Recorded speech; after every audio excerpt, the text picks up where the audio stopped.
what I have here is a small humidifier, of course, but I didn't expect it to be small like this because I thought it was big, and I didn't read the features first when I saw it on Amazon. So I can't wait to unbox this one for you guys, and let's start it.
So that's it.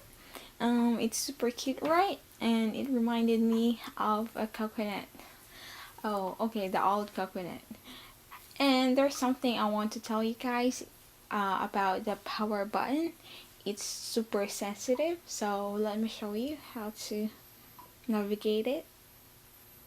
Let me turn this off first. Okay, it's totally off.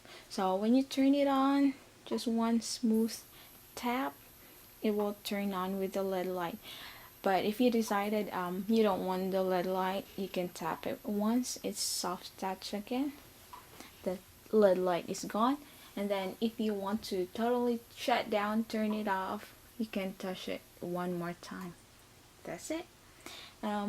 They also what made it unique because it uses wick. You see this small tube, the white one, to absorb the water and the essential oil. So hope my video review helps you guys, and thank you for watching. Bye bye.